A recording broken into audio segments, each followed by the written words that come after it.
This is Dave Charles out and about down in North London and bringing you an exclusive interview with Kris Searle, who I've happened to come across down here at the Chocolate Factory. Good afternoon to you, Kris. Good afternoon, Dave. Well, I've been championing your music now for must be the past, what, 15 months? And we finally get to meet. Yeah, it's been about 15 months, and I've always been out of the country, but now we're having a one-to-one, which is quite exciting. When you say out of the... yeah, it's all very intimate, isn't it? Very intimate. When you say out of the country, you're talking about California, aren't you? Yeah, United States, California. I've been going back and forward for about 2 years now, and we've been sending emails to each other about the success and the progress, and now we can finally have a little studio session. Well, it's good that you say success, because you are now, what, Best International Artist? I am Best International Artist 2008 at the Los Angeles Music Awards, and my producer of the debut album won Record Producer of the Year. And last week I was nominated for Best Male Artist by rockwire.com, which is part of KTST-FM. It's a reader's poll online.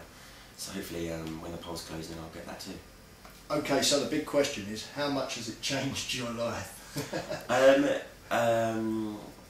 For notoriety, it's changed a lot. I mean, my normal day-to-day life, it's changed a little bit, and actually, it's changed a lot. Since the awards, we've signed with a new PR company called Gemini Group, Brad Senesac, and he's gone out on his own and made this Gemini Group, and he wants me to be his artist, and we're signing when we go back, which should be around February, March, and he's got some really exciting projects to come, which is one of them, which is a new band. I'm auditioning a new band for like a type of reality show online. It's going to be exciting. So having seen you showed me a photo earlier of your father, the likeness between the two of you, were you very close? Yeah, we were really close. You know, it's the same age-old thing where you're really close to your father, but you never know how close until something happens to them. But the 3 months I spent with him in hospital was the best and the worst of my life, and you realise how close you really are. There's nothing more important than that in the world. You know, your career's important and friends are important, but when you do lose someone like that, there is actually nothing more important than a connection between you and a parent. It just doesn't. There's nothing that compares to it. Well, I have to say, when my inbox lit up with that track, and I listened to it for the first time, I found that quite poignant as well, because having lost my father, I can understand exactly what you've gone through as well. Yeah. And I would imagine a lot of people who will eventually get to hear the song, and will hopefully draw strength from the song as well. Yeah, definitely. Well, I hope so. That's the whole reason why I do it. That's why earlier on when I said you should write stuff from experience, that people should relate to it, because everything has a reason. A product has a reason for it, and an album should have a reason. People should be able to listen to it and feel better, or feel like they can relate, or something like that. Otherwise, what's the point? I think that's where the Cheeky Girls came out with their big song. Those girls are deep, you know. They really think about their stuff before they do it. Deep and meaningful lyrics. Yeah, I'm going to do something like that. Excellent. Well, I'll tell you, that's a good point to break off, actually. Shall we listen to the song? Do you want to introduce it? Yeah, this song's called The Way You Loved.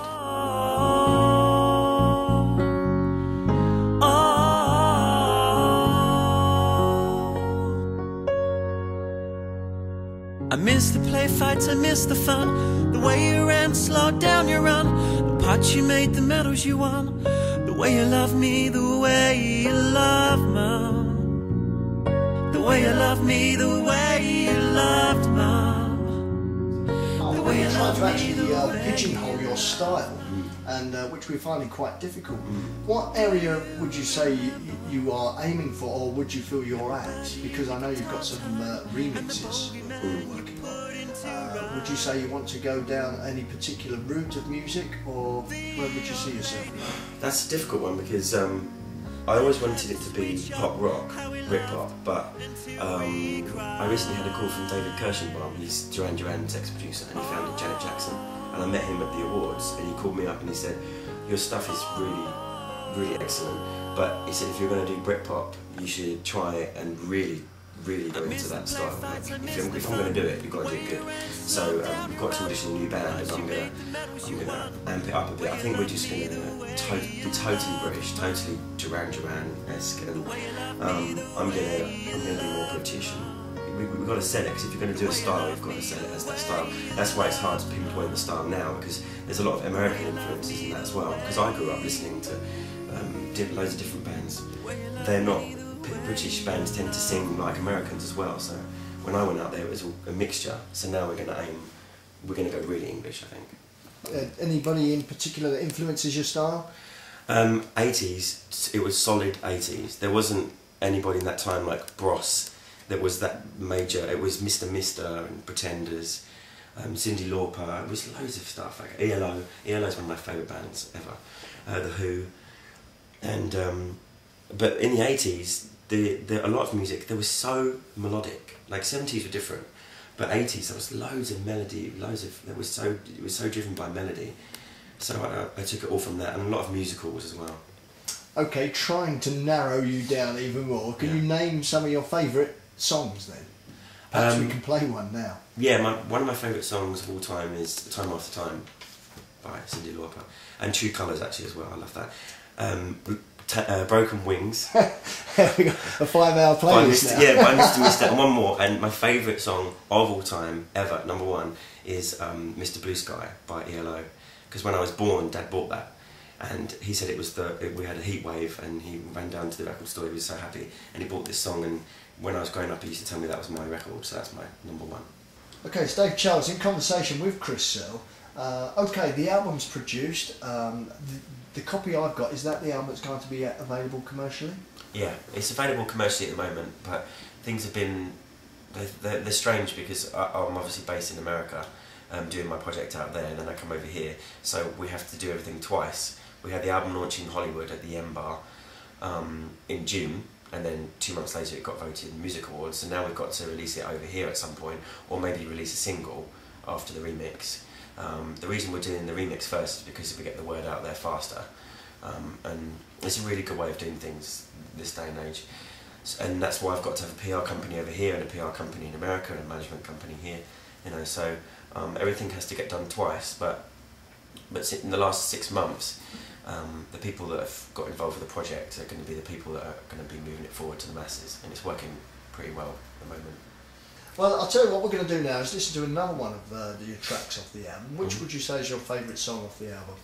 I think my favourite song to sing would be Your Divide, maybe. Okay, let's hear it then. Yeah. Your wall is where you hide your loneliness. It's your divide. Promises you made, then you pushed aside. These issues become the reason you cry. Adding the blocks up to hide behind. Your soul is perfect, I can see in your eyes. What goes on in your mind, why do you hide? What goes on in your mind, why do you hide? Building your own walls with tears and lies, creating arguments and then asking why. Knocking the wall down in her eyes. Build it back up when it's just been right. Your wall is where you hide your loneliness, your divide. Your wall is where you hide your loneliness. It's your divide.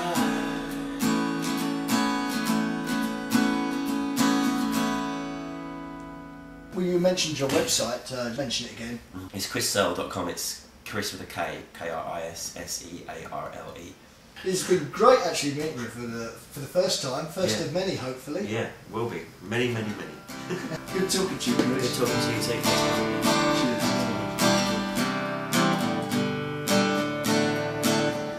Even when you're up so high and you think you can't come back down, things can shatter through and everything falls around. Even the strongest thing